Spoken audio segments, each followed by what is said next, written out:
ஆராதனை வேளை.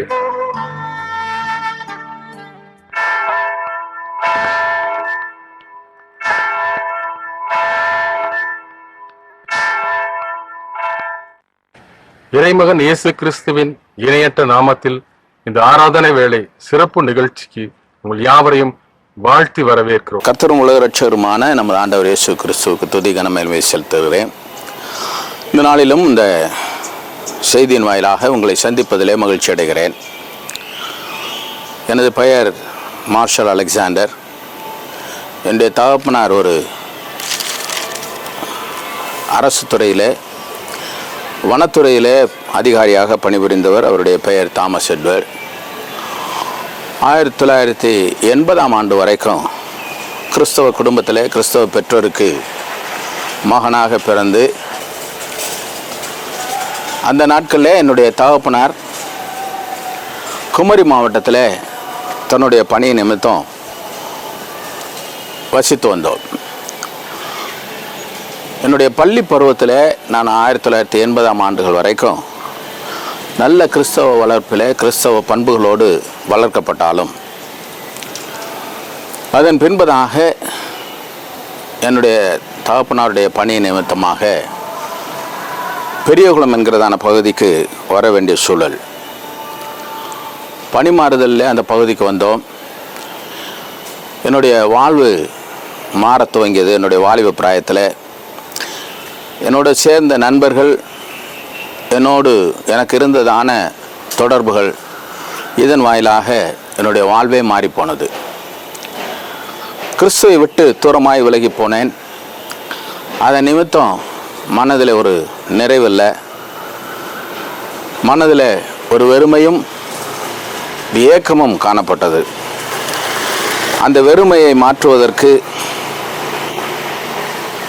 பல விதத்திலேயும் முயற்சி செய்து, எந்த விதத்திலேயும் ஒரு மன நிறைவு சமாதானம் இல்லாத ஒரு சூழல் இப்படியாக காணப்பட்ட வேளையில் 1985ஆம் ஆண்டில், அந்த நாட்களில் பெரியகுளத்தில் இருந்ததான ஒரு அருமையான சகோதரன், இன்றைக்கு ஒரு வேளை உலகமெங்கும் இந்தியாவின் பல பகுதிகளிலேயும் பரவலாக இருக்கிறதான வேர்ட் ஆஃப் கிரைஸ்ட் என்கிறதான புத்தக நிறுவனத்தை துவக்கினவர் சகோதரன் JDN ராஜேந்திரன் என்கிறதான அண்ணன் மூலமாக தஞ்சையில் நடந்ததான ஒரு முகாமிற்கு செல்லும் வாய்ப்பு கிடைத்தது. அது வரைக்கும் கேளிக்கைகளுக்காக என்னுடைய தகப்பனாரிடத்தில் பணம் பெற்று வந்த நான் முதல் முறையாக என்னுடைய தகப்பனாரிடத்தில் ஒரு முகாமுக்கு செல்வதற்கு, ஆவிக்குரிய ஒரு கூடுகைக்கு செல்வதற்கு பணம் கேட்டேன். என்னுடைய தகப்பனார் மிகவும் பக்தியுள்ள ஒரு நல்லதொரு வாழ்க்கை வாழுகின்றதான ஒரு தகப்பன். எனக்காக அதிகமாய் ஜெபித்தவர், எனக்காய் அதிகமாய் பிரயாசம் எடுத்தவர். என்னுடைய வாழ்வு மாறுவதற்காக முரட்டாட்டமும் குருட்டாட்டமும் நிறைந்ததான என்னுடைய வாழ்வு எப்படியாவது கிறிஸ்துவின் அன்பை அறிந்து கொள்ள வேண்டும் என்று சொல்லி அவர் அதிகமாய் ஜெபிக்கிறவர். அவர் எனக்காக மிகவும் மகிழ்ச்சி அடைந்து அந்த முகாமிற்கு செல்வதற்கு, அந்த நாட்களில் எனக்கு தேவை வெறும் 15 ரூபாய். மாணவர்களுக்கு 15 ரூபாய் பதிவு கட்டணம். ஆனால் எனக்கு அவர் 150 ரூபாய் வரைக்கும் கையில் கொடுத்தார். 150 ரூபாயை வைத்துக்கொண்டு என்னுடைய கரத்தில் இருந்ததான சேமிப்பையும் எடுத்துக்கொண்டு அந்த முகாமிற்கு கடந்து சென்றோம். முகாமின் முதல் 2 நாட்களும் நான் அந்த முகாமில் இருக்கவில்லை. என்னுடைய பள்ளி நண்பரோடு கூட இணைந்து தஞ்சாவூர் பட்டணத்தை சுற்றி பார்க்க கிளம்பிவிட்டேன். கொண்டு சென்ற பணமெல்லாம் 2 நாட்களில் குறைந்து போனது. 3ஆம் நாளில் முகாம் எப்பொழுது முடியும் என்று தெரியாது. திரும்ப செல்வதற்கு போதுமான பணமும் இல்லை. அழைத்து வந்தவர் என்னை திரும்ப அழைத்து சென்றால் தான் ஒரே வழி. வேறு வழியே இன்றி வேண்டா வெறுப்பாக அந்த முகாமில் கடைசி பகுதியில், அந்த முகாம் பந்தலில் போடப்பட்டிருந்ததான மணலை குவித்து வைத்து அதன் மீது அமர்ந்து கொண்டு அந்த மணலில் கோலமிட்டு விளையாடி கொண்டிருந்தேன். செய்தியாளர் என்ன செய்தி கொடுத்தார் என்று தெரியாது. செய்தியை குறித்து எந்த அக்கறையும் இல்லை. அப்படிப்பட்டதான சூழ்நிலையில் செய்தியாளர் ஒரு வார்த்தை சொன்னார். நீ கிறிஸ்தவ பெற்றோருக்கு மகனாக பிறந்திருக்கலாம், உனக்கு கிறிஸ்தவ பெயர் இருக்கலாம், ஆனால் உனக்கு கிறிஸ்துவோடு கூட நேரடி தொடர்பு இருக்கிறதா? கிறிஸ்துவ அப்பா பிதாவே என்று அழைக்கிறதான புத்திர பாக்கியத்தை நீ உடையவனாக இருக்கிறாயா என்கிறதான ஒரு கேள்வி என்னை நோக்கி வந்தது. அது வரைக்கும் ஏனோதானோ என்று அமர்ந்திருந்த என்னுடைய வாழ்க்கையில் அந்த வார்த்தை ஏதோ ஒன்று செய்தது. எனக்கும் கிறிஸ்துவுக்கும் நேரடி தொடர்பு. என்னால் கிறிஸ்துவை அப்பா பிதாவே என்று அழைக்க முடியாத ஒரு சூழல், உள்ளத்தில் இருந்த வெறுமை எல்லாம் சேர்ந்து என்னுடைய உள்ளத்தை உடைத்து ஆண்டவருடைய சமூகத்திலே அந்த நாளில் என்னை அர்ப்பணித்தேன். அது வரைக்கும் அவர் என்ன பேசினார் என்று தெரியாது. இந்த வார்த்தை என்னுடைய உள்ளத்தில் ஏதோ ஒன்று செய்ததினாலே சங்கீதம் 92:4 கர்த்தாவே உமது செய்கைகளால் என்னை மகிழ்ச்சியாக்கினீர், உமது கரத்தின் கிரியைகள் நிமித்தம் ஆனந்த சப்தமிடுவேன் என்று சொல்லி சங்கீதக்காரன் சொன்னது போல உள்ளத்தில் இனம் புரியாத ஒரு சமாதானம், சந்தோஷம், உலகத்தில் ஒருவரும் கொடுக்க முடியாத, எடுக்க முடியாத, கெடுக்க முடியாத ஒரு மன நிறைவுனாலே அந்த நேரத்தில் நிறையப்பட்டேன். அந்த இடத்துல முழங்கால் படியிட்டு கண்ணீரோடு ஆண்டவருடைய கரத்தில் என்னை அர்ப்பணித்தேன். அந்த நாளில் என்னை கரம் பிடித்த என் ஆண்டவர் உலகம் கொடுக்க முடியாத, எடுக்க முடியாத ஒரு மாபெரும் சமாதானத்தை, சந்தோஷத்தை அந்த 1985 ஜனவரி பொங்கல் விடுமுறையிலே என்னுடைய உள்ளத்தில் வைத்த என் ஆண்டவர் எத்தனையோ முறை அவரை விட்டு நான் தூரமாய் போக நினைத்தாலும் அவர் என்னுடைய கரத்தை பிடித்து இம்மட்டும் நடத்தி வருகிறார்.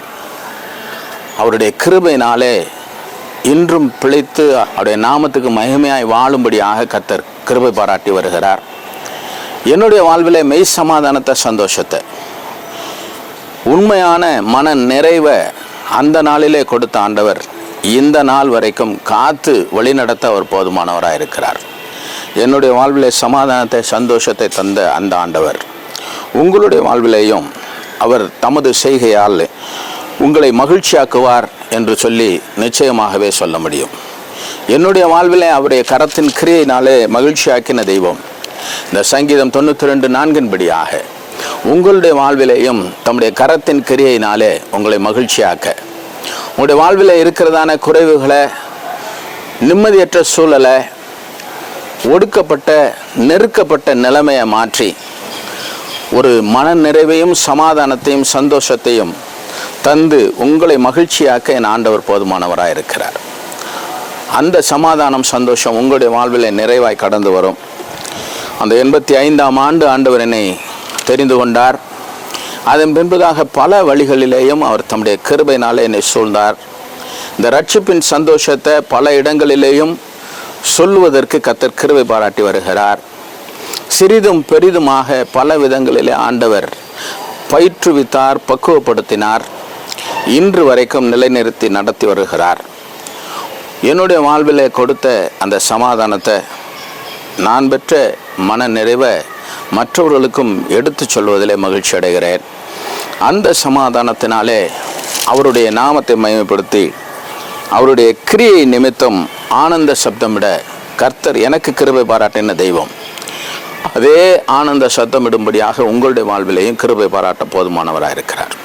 என்னை கேட்டுக்கொண்டிருக்கிற அன்பான தேவனுடைய பிள்ளைகளே, உங்கள் வாழ்க்கையில் இருக்கிறதான எல்லா பிரச்சனையின் மத்தியிலேயும், போராட்டத்தின் மத்தியிலேயும் என் ஆண்டவர் உங்களுக்கும் ஒரு நிறைவை, சமாதானத்தை, சந்தோஷத்தை கொடுத்து ஆசீர்வதித்து வழி நடத்துவார். அதற்கு முன்பதாக நான் படிப்பில் அதிக நாட்டமில்லாது இருந்தேன். படிப்பில் எந்த விதமான அக்கறையும் இல்லை. ஆனால் நான் ஆண்டவரை ஏற்றுக்கொள்வதற்கு முன்பதாக படிப்பில் எந்த விதமான நாட்டமில்லாத சூழலில் இருந்தேன், அக்கறையற்று இருந்தேன். ஆனால் ஆண்டவரை ஏற்றுக்கொண்ட பின்பதாக ஒரு நல்லதொரு மேற்படிப்பை படிக்க நான் எதிர்பார்க்காமல், நான் தேடி செல்லாமல் ஒரு பணி வாய்ப்பு என்னை தேடி வரும்படியாக 1990ஆம் ஆண்டு ஆசிரியர் பயிற்சியை முடித்தேன். 98ஆம் ஆண்டு நான் எதிர்பார்க்காத வேளையில் ஒரு ஆசிரியர் பணி எனக்கு கிடைத்தது. 98ஆம் ஆண்டு துவக்கம் தலைமை ஆசிரியராக பணிபுரிந்து அந்த பணியினூடே ஆண்டவருடைய அன்பை அநேகருக்கு அறிவிக்க, என்னுடைய வாழ்வில் அற்புதம் செய்த இயேசு உங்களுடைய வாழ்விலையும் அற்புதம் செய்வார் என்கிறதான நிச்சயத்தை மற்றவர்களுக்கு உருவாக்க கர்த்தர் கிருபை பாராட்டி வருகிறார். இன்றைக்கு உங்களுடைய வாழ்விலே, என் வாழ்விலே அற்புதம் செய்த ஆண்டவர் உங்களுடைய வாழ்விலேயும் அற்புதம் செய்து ஆசீர்வதித்து மேன்மைப்படுத்த போதுமானவராக இருக்கிறார். அப்படிப்பட்டதான கிருபைகளை ஆண்டவர் தாமே உங்கள் ஒவ்வொருவருக்கும் தந்தருள்வாராக. பணம் இருந்தாலும் இல்லாவிட்டாலும், பதவி இருந்தாலும் இல்லாவிட்டாலும், என் ஆண்டவர் ஒரு தருகிறதான சமாதானம் உங்கள் வாழ்க்கையில் நிறைவாய் கட்டளையிடுவார். நாம் கண்களை மூடி தலைகளை தாழ்த்தி ஜெபம் பண்ணுவோம். எங்கள் அன்பின் பரலோக பிதாவே, இந்த வார்த்தைகளை கேட்டுக்கொண்டிருந்த அன்பு பிள்ளைகளுக்கு என்னுடைய சமூகத்தில் வருகிறேன். என்னுடைய வாழ்விலே ஆண்டவரே பல விதத்திலேயும் முயற்சி செய்தும் கிடைக்காத ஒரு மாபெரும் சமாதானத்தை, சந்தோஷத்தை ஆண்டவரே உம்மை அப்பா பிதாவே என்று அழைத்த அந்த சூழலில் எனக்கு தந்து உலகம் கொடுக்க முடியாத, எடுக்க முடியாத, கெடுக்க முடியாத ஒரு சமாதானத்தை கொடுத்தீரே.